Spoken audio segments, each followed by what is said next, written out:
sommes face à une violation évidente du corpus juridique de protection des mineurs.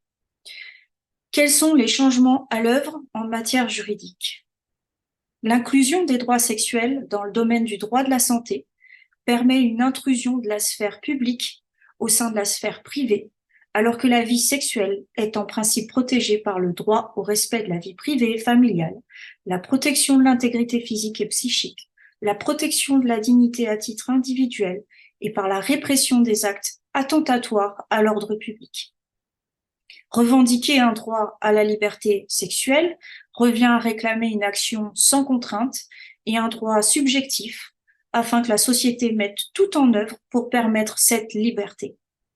Les droits sexuels répondraient à des besoins d'ordre pratique, reconnaître la spécificité des questions sexuelles, que ce soit par la protection d'un groupe d'individus ou par la protection d'une dimension particulière de l'être humain. Ainsi, les droits sexuels entraîneraient une obligation d'instaurer des conditions nécessaires à l'épanouissement des personnes en matière de sexualité. Il s'agit de mettre les États face à leurs responsabilités. Cette revendication porte en elle des risques importants, car elle permet à l'idéologie totalitaire et mondialiste de prospérer. Comment? Par la mise en place du contrôle social, l'atteinte à l'intimité et à la vie privée de chacun, la planification du changement de comportement à l'œuvre. En effet, nous sommes là dans le cadre d'une vision de la société imposée, sortie du cadre de l'hétéronormativité, construction d'un modèle social libéré de tous les tabous relatifs à la sexualité, reconnaissance d'une identité collective basée sur la visibilité des rapports sociaux de sexe et redéfinition de ce qu'est la famille. Par le biais de l'infiltration de différents lobbies peu recommandables au sein des instances telles que l'OMS, nous constatons donc une réelle tentative de créer un droit international par imprégnation basé sur des déclarations et des recommandations. En effet, une déclaration adoptée à une large majorité donne naissance à une coutume internationale si elle reçoit une application générale dénuée de toute ambiguïté.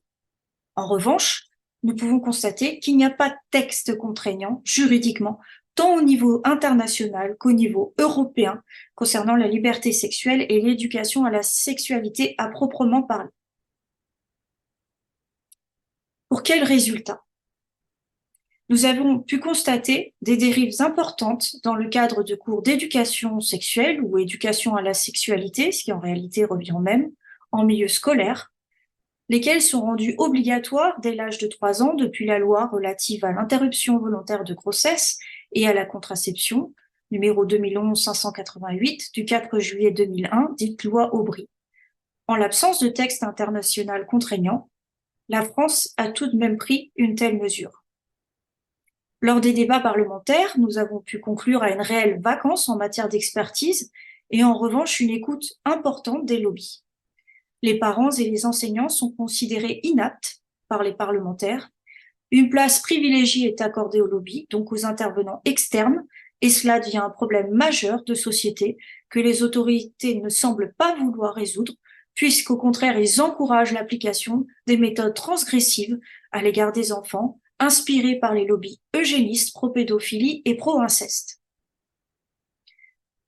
Afin de rappeler ce que prévoit en réalité le droit supérieur contraignant totalement ignoré, je vous invite à lire mon livre « Protéger les mineurs de l'idéologie totalitaire, éducation sexuelle et changement de mœurs », étant donné que le sujet est vaste et comprend de nombreuses ramifications. On peut y lire que la sexualité est considérée par le droit international contraignant comme étant protégée, comme je vous le disais, par le principe fondamental du droit à la vie privée et familiale. Le fait que les lobbies et l'OMS fassent glisser la sexualité dans la sphère du droit à la santé permet l'intrusion de la sphère publique dans la sphère privée.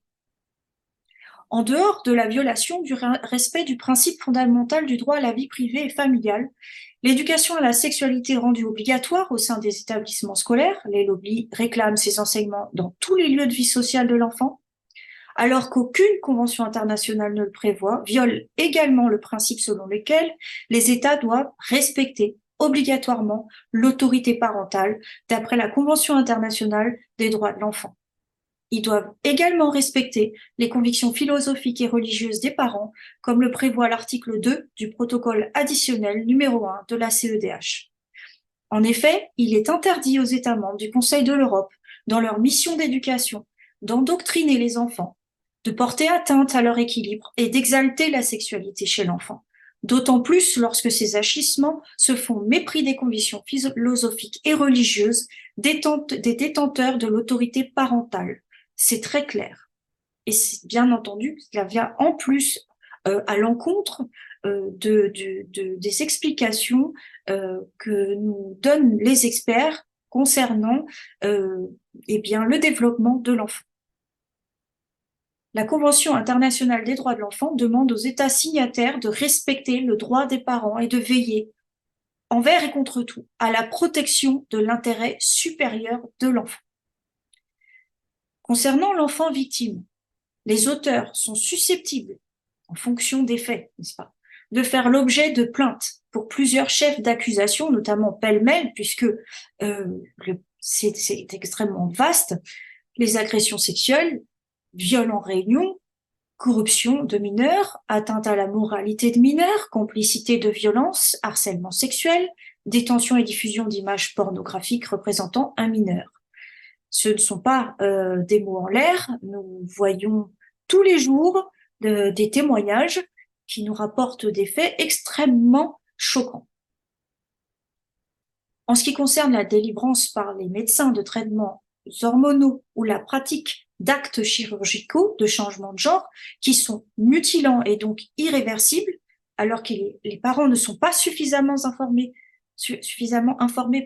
et que les enfants ne sont pas en âge de donner leur consentement ni de comprendre quelles en sont les réelles conséquences, je rappelle quelles sont les éventuelles responsabilités encourues tant par les médecins que par les parents.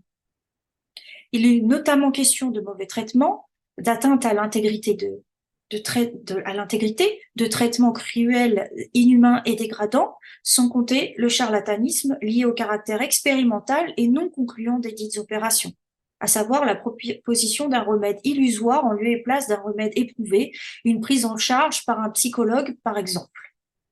Il faudrait tout de même s'interroger sur ce qui s'apparente à un plan de stérilisation. Au-delà de cette volonté de transgresser sexuellement les enfants, il est nécessaire de rappeler la violation de l'autorité parentale pendant la crise dite sanitaire. Les exemples sont multiples. Inoculation des enfants sans autorisation ou avec l'autorisation de l'un des parents uniquement. Menace de sanctions à l'égard des parents récalcitrants qui encourent un risque de retrait de la garde des enfants. Tout ceci a pour conséquence l'apprentissage de la soumission à travers notamment la sidération par la peur, les dogmes du port du masque obligatoire à l'école et de distanciation, la soumission des adultes censés protéger les enfants via les techniques de manipulation de masse et de changement de comportement, la destruction des liens entre générations et la culpabilisation des enfants.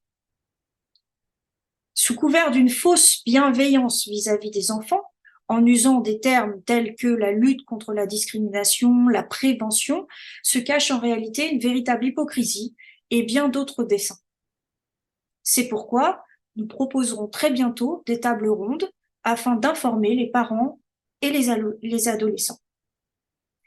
Il y aurait bien quelques propositions dans le sens d'une réelle protection des mineurs, comme par exemple la reconnaissance de l'amnésie traumatique et le rejet de la notion d'enfant menteur, l'interdiction de justifier le placement d'enfants sur la base du syndrome de l'aliénation parentale et de la mère dite trop fusionnelle, le rejet de la notion d'inceste consenti, la protection systématique des personnes qui effectuent les signalements, la protection accrue des mineurs en situation de handicap, plus fortement victimes de violences sexuelles, l'interdiction de contraindre les enfants à fréquenter un parent dont ils ont dénoncé les violences sexuelles, la criminalisation des agressions sexuelles sur mineurs, la criminalisation de la prostitution des mineurs, l'imprescriptibilité des crimes sexuels sur les mineurs, l'application obligatoire par les magistrats du corpus juridique de protection des mineurs, l'ouverture d'enquêtes systématiques dès le dépôt de plainte